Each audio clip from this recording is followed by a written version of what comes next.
Yo, hey everyone, what's going on? Today we're going to be checking out the 12mm 2.8 wide angle lens for the Fuji mount from 7 Artisans.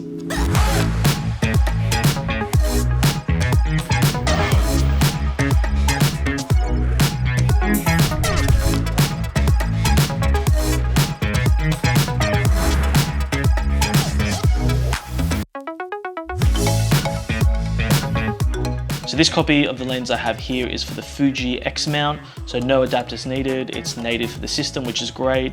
It's a completely manual lens, so there's a manual focusing ring here and manual aperture control down there. There's no optical image stabilization. So why would anyone want to get a lens like this? Why would anyone want to get a manual lens? And pretty much it comes down to the price. They're super cheap. I believe this is coming in at around 188 US dollars or 250 here in Australia. I have seen it a little bit cheaper here in Australia, but 250 seems to be the retail price they're going for. So if you're an experienced photographer or videographer, then you've probably used manual lenses before, or you can get your head around them very quickly.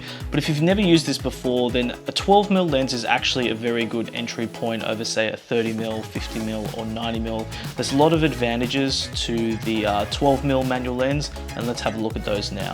So if we look at the focus ring up here, it starts from 0.2, which is 20 centimeters, and it goes all the way up to 2 meters and then infinity. And what that pretty much means is that the focusing, anything from 2 meters onwards is going to be in focus. And if you wanted to bring the lens into something closer, 50 centimeters, 60 centimeters, that kind of thing, that's what you set it to. But realistically, you're going to be using this lens, or I use it for 99% of my time for city shots, landscapes, that kind of thing. And the scenes you're going to be shooting are really wide. Things are going to be further than 2 meters away. So with this sort of lens, I set it to infinity and I never touch the focus again.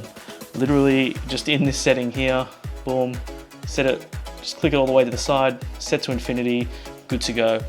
For all my city shots, all the video that I'm going to be showing you later, it's all set to infinity.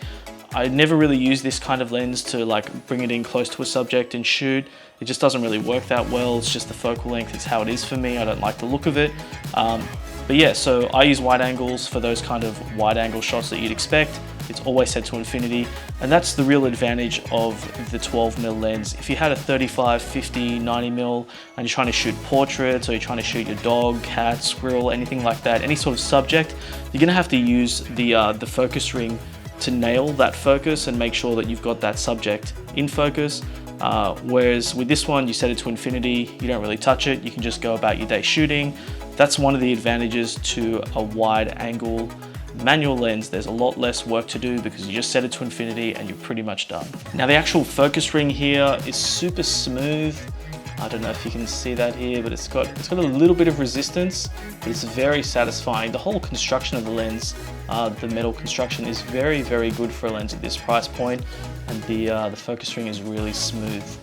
Now the aperture control is just as smooth as the focus ring, very short throw distance from 2.8 over to 16. It's got a tiny bit of resistance, but it's really just the perfect amount. It's a de-clicked aperture ring, so that's super handy, especially when shooting video. You know, you might just need to knock down the aperture a little bit. Now when I shoot manual lenses, as far as aperture goes, I really just have it in 3 positions. I either want it as open as possible, and I just roll it back a little bit like that, or I want to stop it down as much as possible, and once again I always just roll it off a little bit, or I keep it in the middle there for like the sort of optimum image sort of shot there. And I'm not going to go into the full relationship of aperture and how it works with shutter and ISO and all that sort of stuff. You can find that information anywhere. But yeah, as far as the aperture ring goes, very smooth, just like the shutter ring. In fact, the whole construction of this is extremely good for the price point. So another benefit to, say, a 12mm wide angle manual lens like this with no image stabilization is that just the nature of having a 12mm lens is going to lend itself to having better image stabilization than, say, a 50 or 90mm lens. You know, a tiny movement of the camera, it's only going to move the image a little bit. So, you know, unless you're like really moving the camera around, you'll obviously notice that it's not perfect or anything. But for those sort of small jitters, I find it's actually very, very forgiving. And I actually run all of my video through DaVinci Resolve, and if I notice any jittering, I'll put a little bit of image stabilization on there. It comes up really great with this lens. So I've actually put together a short vlog style video here, and all these clips are filmed handheld There's no image stabilization in the lens. I've added image stabilization in DaVinci Resolve. Nothing weird with frame rates or anything, no slow-mo. This is filmed in 50 frames per second. It's just a thing that we have to do here in Australia. Filmed at 50 FPS, straight into the DaVinci Resolve, a bit of stabilization. Let's roll that for you now and check it out.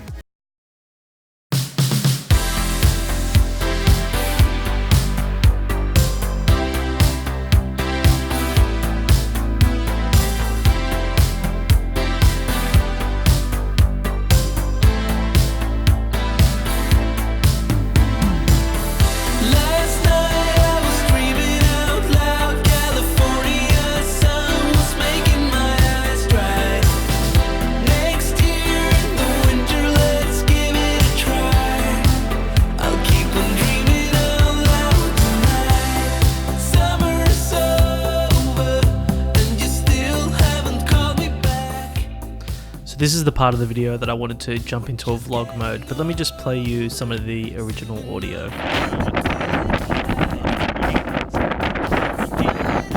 So as you would know, what's even funnier about this is that it's the first time I tried to vlog outdoors and I completely screwed up the audio in this windy spot. So it's well documented here for everyone to see. And what I wanted to do here is do some vlogging without any post-stabilization done, but let's add some in and see how much of a difference it makes. So I haven't used the most hardcore of stabilization effects because I find it always introduces a little bit of like warble here and there, so I tend to be very tame on it. But we can see here, compared to the original, it definitely does make a difference. I guess if you focus on some stuff in the background, you'll see it's a little bit shakier on the right hand side. For me personally, if I was doing a vlogging sort of setup like this, I would use post-stabilization, probably something similar to this, but I'd also frame it a little bit further out to help with that zoom compensation. For me, this is a more realistic use of video with the X-T3. I'm not doing any vlogging, I just do B-roll and that kind of thing, and this was just taken handheld with the X-T3, just panning on the spot. A little bit of stabilization in post, looking great here.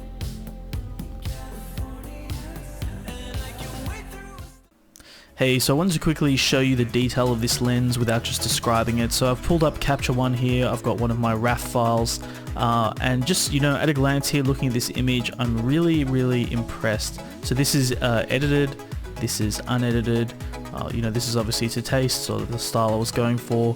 Now, for me personally, I'm not really a pixel peeper, like sitting here and, you know, zooming in on, you know, what these guys are drinking. It's a beer, by the way, or you know, what clothes they're wearing, that kind of thing. It's not really my style. I believe Christopher Frost has done a review of this lens and he'll probably go through all the different you know, apertures and corner settings and all that sort of stuff. But just for me, as a photographer who's taking photos for social media, Instagram, and doing prints at home and that sort of stuff, you know, just looking at this lens, the detail is phenomenal.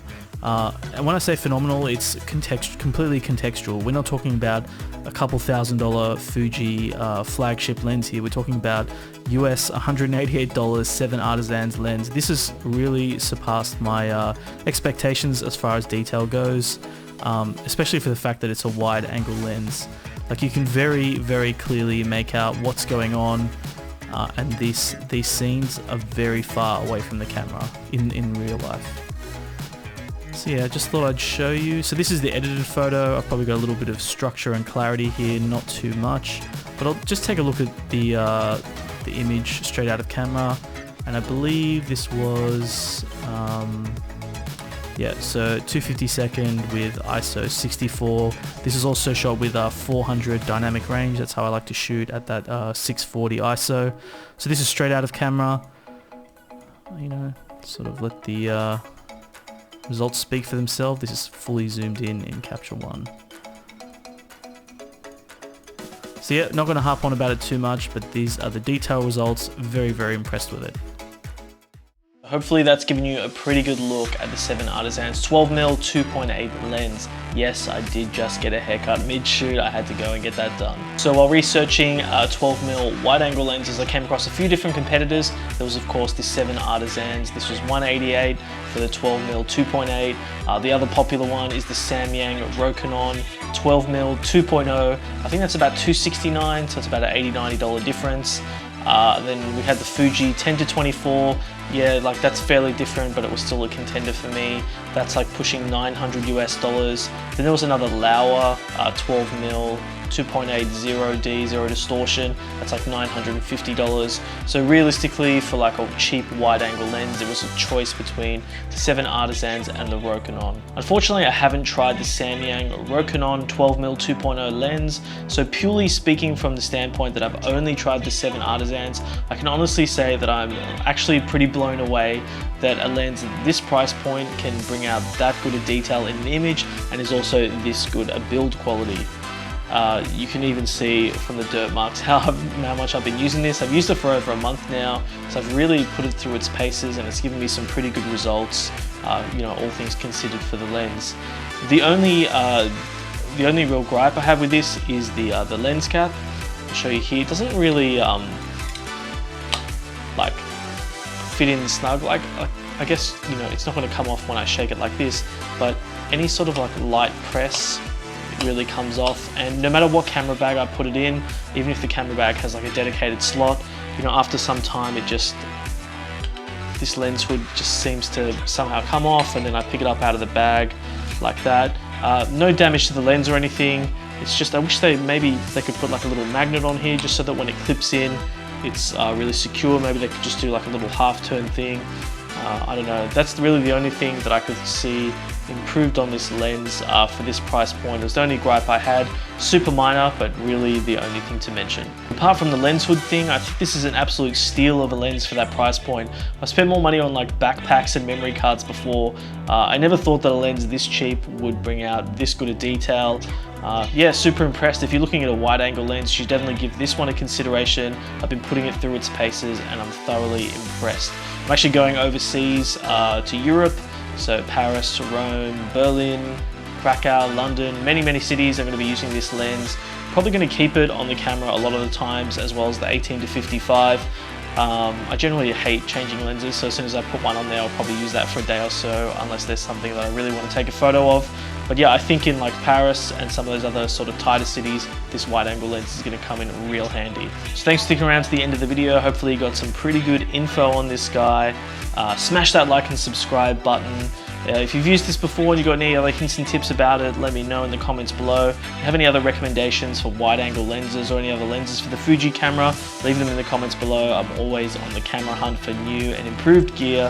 So thanks for sticking around to the end of the video, and we'll catch you on the next one.